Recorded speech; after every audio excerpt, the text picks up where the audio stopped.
Yes, medicine cures for gullible Victorians. For those of you who've heard some of my talks before, you know I'm a historian who gets easily distracted. So I was doing some family history research for a client, and I came across his great-grandmother in the newspaper, local newspaper, Sussex Express. And you can see here, headline, Lewis's Opportunity, the following frank and outspoken statement by a Lewis woman, giving Lewis an opportunity of gaining information that will be very beneficial here. So, all excitement. And you can see Mrs. Moore, which is my client's great-grandmother, Beesport Lane. She's complaining about kidney pain she had, and you can see her kidneys are well out of order.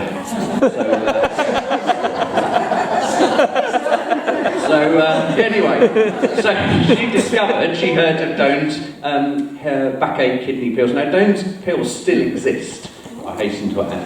And she said, she had a complete course of the medicine, and she'll be very pleased to recommend Doan's pills to other sufferers. So indeed, if more. So, and then of course you get Doan's backache kidney pills being able to advertise themselves. Now, call me a bit cynical, but this isn't like now where you buy a pair of trousers and you go online and say, oh, they were brilliant, I recommend them. This is in the days where you just bought some pills and you tried them and you told your local neighbours. You didn't write into the company and say, I really liked your pills.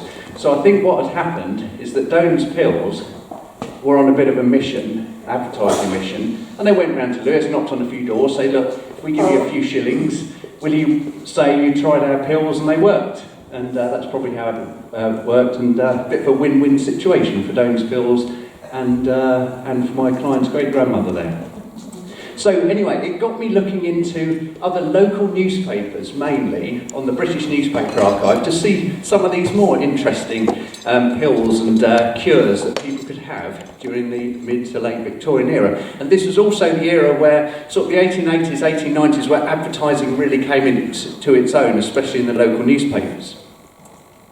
Now, this is from 1852, and it's the High Street Chemist in Lewis, and it's a list of all the unusual things that they're selling, basically. Well, unusual to us, maybe not to a Victorian. I highlighted a few. You can see we've got Fraser's vegetable paste, Paul's Every Man's Friend. Interesting.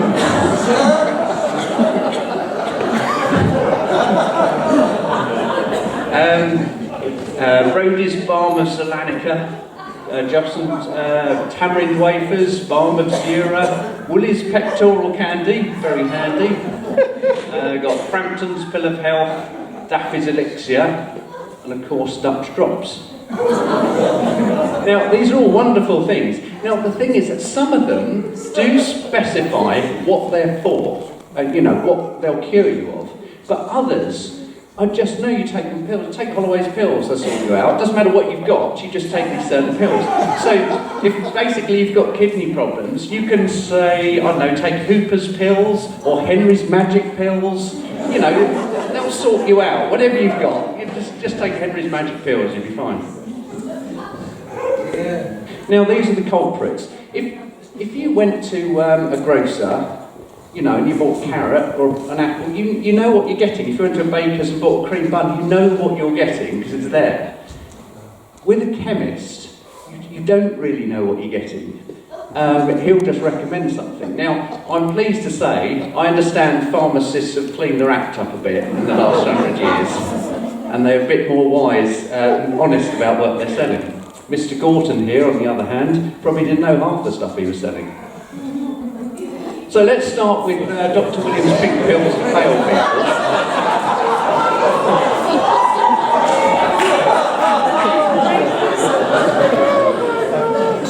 Kindly ask for Dr. Williams, though, not just any pink pills for pale people. This is Dr. Williams, and this is the Aberdeen People's Journal, and of course praised by the Scotch.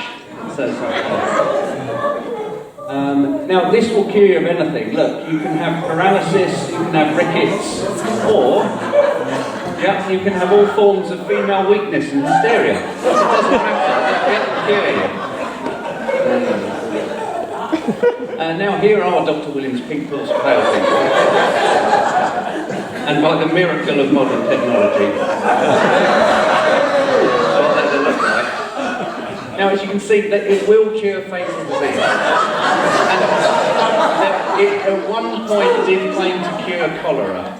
That's a mighty claim, but these little pink pills will, well, Dr. Williams' pink pills, not any pink pill. So here is one example. A chap had paralysis, and its most hopeless form said he would never walk again. So he went to Liverpool, to a hospital there, and the doctor said, I must never go out after dark. I think this was not related to the illness. I think he was just visiting Liverpool, and the doctor just said, oh, by the way.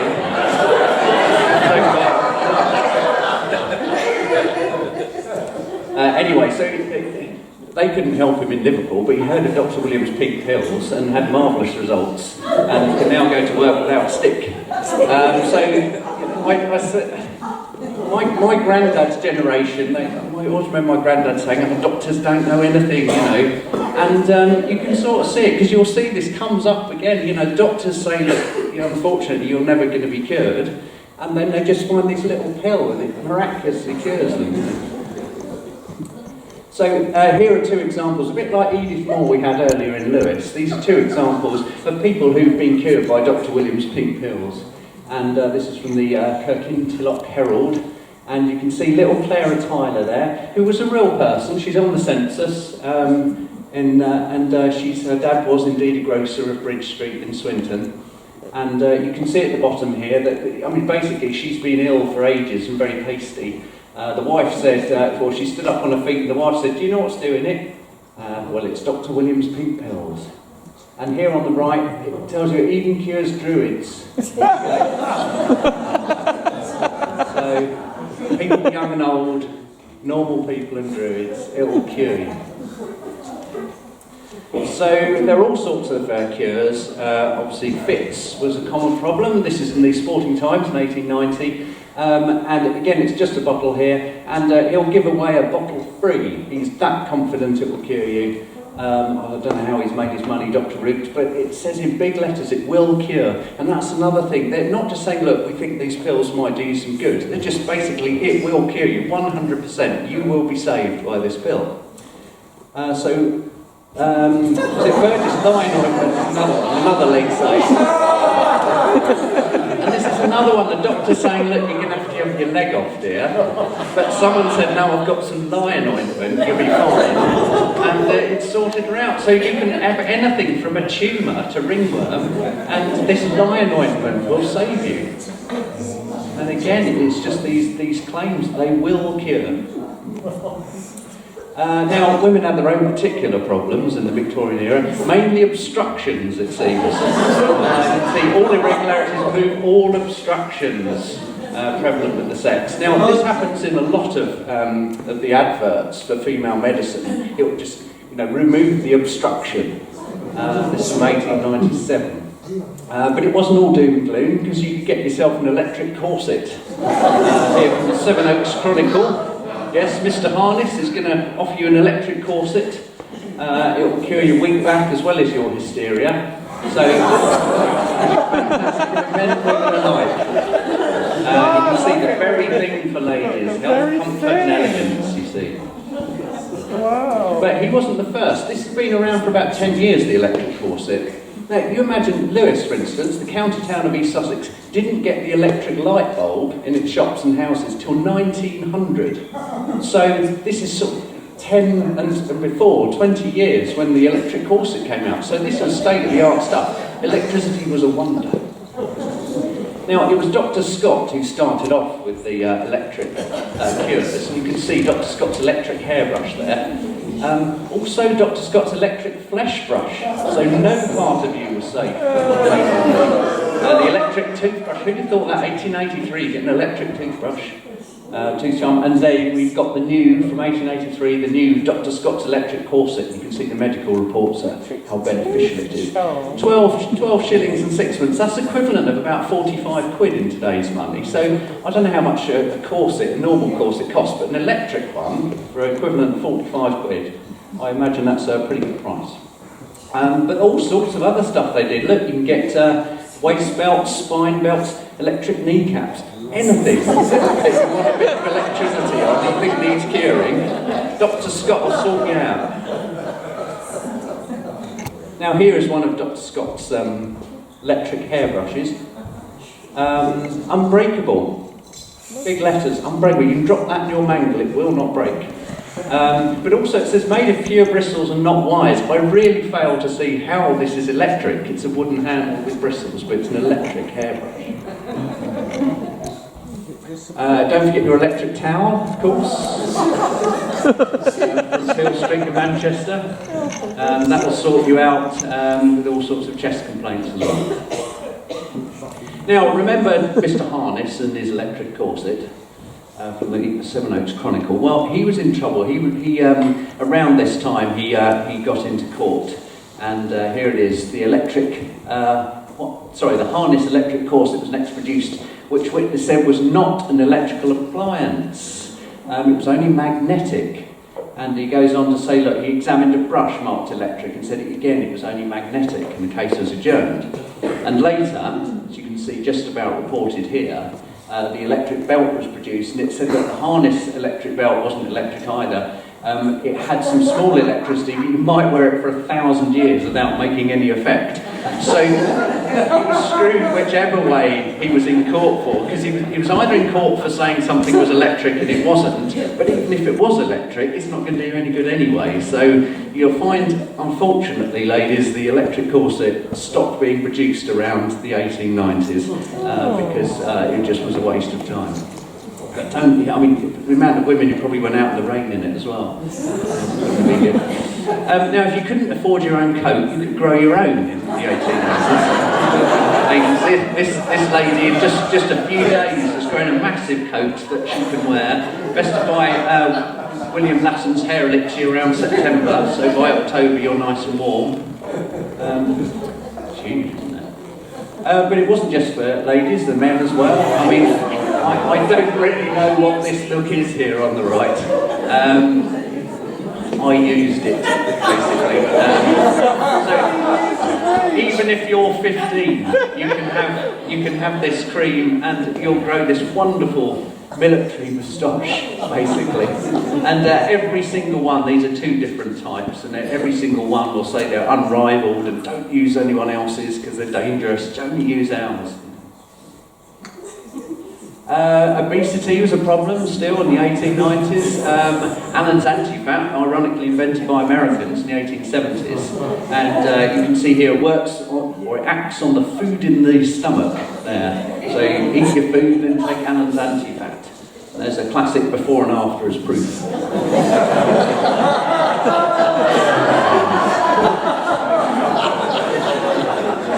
Here's a couple of early adverts. You can see this lady with her inordinately thin friend here. And she can't get through, they obviously go to a gig, she can't get through this little turnstile here. And here she can't even get out of the house because she's stuck there. And that was Allen's anti-fat. But the problem was, by the time you got to the Victorian era, adverts saying, are you thin? So you can get these flesh-forming tablets in 1907, which sound awful, basically. And then by the 1920s, how did it become plump, popular and attractive? So these people's parents and grandparents spent the whole time having Allen's anti-fat trying to get thin, and now the only way to get laid is to get plump. So swings and roundabouts, doesn't it, really? So just take Sargol and it will plump you up, and the ladies won't be able to keep off you. So just a few honourable mentions. We have Holloway's pills here, which again, as you can see, pretty much cure anything, including bad legs. That was a common cure, just a bad leg cure. Oriental toothpaste made in Manchester, that was very popular. And of course the nose machine, just used a few times, an hour daily, it shapes the member to perfection. I sort of imagine how many Victorian men, just to see if it would work on any other part of the body. Now this brings me to, there was an article that was written by a journalist, and it went across the country to all the local newspapers. It was 1896. She went to a beauty factory in St. Louis, in the USA. And basically you could go in and whatever was wrong with you, you come out, they've cured you, whatever was wrong. And here you can see one of the headlines as a visit to a beauty factory, hug and Roman noses straightened, wrinkles removed and dimples made. So nearly one person in every 25 had protruding ears neatly pressed back against their head. Several had their heights increased from 3/4 of an inch to 2 inches. Oh, and that's incredible. So you go in and a few days later you come back 2 inches taller. And an Indian who had become a prominent lion, his prominent cheeks reduced to the level of an average Caucasian. So simply anything you had, go in, don't like this, they'll sort you out. So here from Pearson's Weekly from 1896, when the article originally came out, the doctor, I love the inverted commas, the doctor explained that nose straightening went with dimple making just as hair cutting went with shaving. So you'd be an idiot to go in and get your nose straightened without getting your dimples done at the same time. And how they would do that, they would make an incision where you want your dimples, and then they'd put plasters over it, and then spend 2 days on and off putting electric current through it.